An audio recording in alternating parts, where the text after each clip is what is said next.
In 2025, this year, for the sixth time, Trinidad and Tobago is proud to host both the 52nd CARIFTA Athletic Games and the CARIFTA Aquatic Championships. This morning, I welcome Kyron Syrat, who is the Head of Partnerships and Alliances at Sport TT, Mr. J. Hugh Gordon, who is the General Secretary at the National Association of Athletics Administration, and Jason Wickham, who's the Community Relations Officer at ASAT. They're joining us on set to chat a little bit about how we're preparing for CARIFTA 2025. Good morning, gentlemen. Morning. How are we doing this morning? Thanks for waking up early. I know all the hard work and the preparation has been happening. Kyron, let me start with you.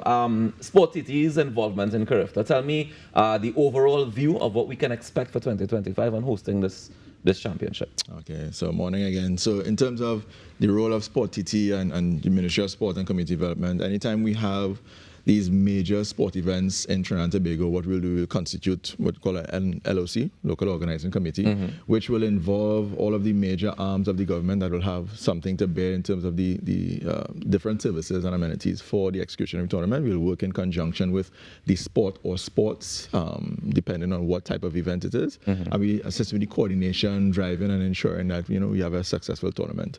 In terms of what to expect, I know there's been a lot of hard work, a lot of meetings taking place, credit to both the ASAT and N3As in terms of getting putting things together for the successful execution of the games.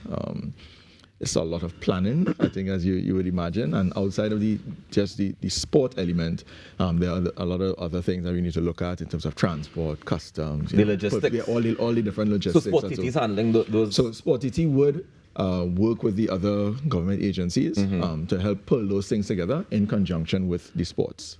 All right, J. let me jump across to you. In terms of what the N3As are doing to prepare for this, I know we have track and field as a big part of CARIFTA that we all look forward to. Everybody is glued to the screen to see who the next generation of athletes coming out are. How has the preparation process been so far? I think the build-up has been pretty good so far. This year we have faced some challenges, obviously, the lack of availability of some of the main stadiums in Trinidad and Tobago, but it is for due good, a just cause. We will have an updated and a brand new track, thanks to the Ministry of Sport and Community Development and Sports Company for accommodating us in that process. We have had our trials this past weekend going, and we had some really, really exciting performances.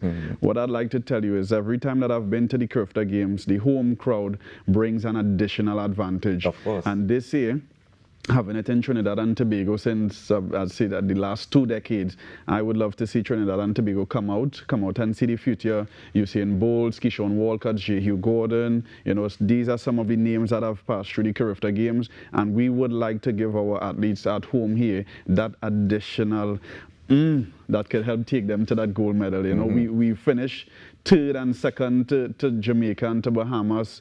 Our performances are on an upward trend, and we would like Trinidad and Tobago to come out and support these. This year is one of the years for us to make history. I know it kicks off on is it the 17th or the 18th? The 18th is the opening ceremony at the Hazy Crawford Stadium between 3 to 5 p.m. and then the official competition for track and field starts from the 19th, which is the Saturday, until the 21st, the Monday.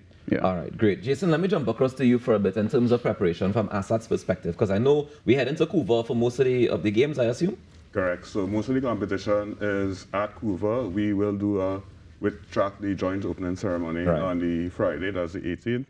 On the 19th, we are at Couva, 19th to the 22nd. We have prelims in the morning at 9, 6 p.m. in the evening as the finals. We also have an open water competition, which will be at 5 Islands. That's on the 23rd, starting at 9. When you say at 5 Islands, I mean in the water behind 5 Islands? Yeah, well, they will be on the sides. It will be in the water, right? It's an open water competition. We have about 400 athletes registered from 24 countries across the Caribbean. Trinidad and Tobago have been training hard for the past few months. We have a team of 36. This is our biggest team in a while. Nice. We haven't won the competition since 2010. Okay. So we overdue. More than overdue. And we're hoping that the supporters come out at the Aquatic Center and at the open water facility to come out and support us over the 5 days of competition we have. That team of 36, what is the feedback like in terms of their preparation and how they feel going into the competition? I mean, the team is energized, they're excited. We have some foreign-based athletes coming in as well. So we are hoping for the best. They have been training hard and we're coming hard to Bahamas. Tell me as it is. As it is, that's how it is. JU, how big is the team representing Trinidad and Tobago from a track and field perspective? Yeah, the team has not been selected as yet. The trials was just this weekend, so tomorrow night the board meets and they will have the final selection of the entire team. All right. Yeah. We also having that influx of foreign-based people who came to the trials as well. Yeah. So what has happened? We have some athletes that are based here locally, and we have some that will be coming from the UK, some from the US, and also some from Jamaica. So not that many. It could be about 10 if so much, but the majority of the contingent will be from Trinidad and Tobago. All right, that's absolutely fantastic. In terms of the support, Kyron, how can we, as the patrons, how can we as Trinbagonians come out and support? Where do we go to get tickets? Do we need tickets? So, tell me about that part of the process. Yeah, so in terms of the tickets will be sold for the athletics. Tickets will be sold online. You could just correct me if I'm wrong. If you could go on to the N3's website, and you could access the tickets there. They have the online ticketing platform. Tickets will also be sold, the physical tickets will also be sold at Kenny's, beginning, when, today? Yeah, beginning today. So persons could get physical tickets from today, and online tickets, as well for the ASAT. They will also be doing their physical tickets. Yeah, we'll get in there, but we have online at CARIFTA Aquatics2025.com. Okay. Right. So in terms of that, in terms of getting the tickets, tickets will be accessible. If there are any challenges, you could always even reach out to Sport Company, you could Communications at Sport, TT, or the N3s or ASAT if you need any further information and relates to tickets. Fantastic. Tell me about the communication in terms of bringing in all the contingents from the various Caribbean islands, everybody coming to make sure that, I mean, it's a lot of logistics to look out, right? How has that part of the process been going? So very early on in our planning, we would have engaged Caribbean Airlines to be part of it, because I think in terms of 28 possible member federations, Caribbean Airlines services quite a few of them, and even could assist with connecting flights. So they have been a part of the process from early. Credit to the team. They've been there with us from the start, working through logistics, communicating with the different sports, and for them to get the messages through. We had a recent update from them in terms of what they've been able to confirm in terms of flights. Sorry, excuse me. So we've been grateful for their participation in terms of the planning, and because of that, I think generally that whole process has been smooth for a lot of the federations coming into Trinidad. Because remember, that's Easter weekend. Exactly. That's a lot of activity. Exactly. A lot of movement. So I just want to say thanks to Carl as well for their involvement so far. Yeah, Jehi, you mentioned that you had some challenges when it comes to the availability of stadia at this time. Do we have enough to successfully go through the competition to have room for everybody to be able to participate and do the various events that need to get done? Yeah, I would say the track should be finalized this weekend. Hopefully by this weekend, we are supposed to have a test event to ensure the logistics, the necessary preparations are in place, and we are all full 100. But I have all faith in the Ministry of Sport and Community Development and the sport company to deliver as promised. Everything has been going pretty well so far, and we look forward to all of our athletes and all the neighboring countries to come and showcase their talent on our brand new fully furnished Easy Crawford track. Yeah. Karen, smile when you say that. Jehu, as a former recipient, tell me about the Austin Celia Award. It is the most prestigious award at the CARIFTA Games.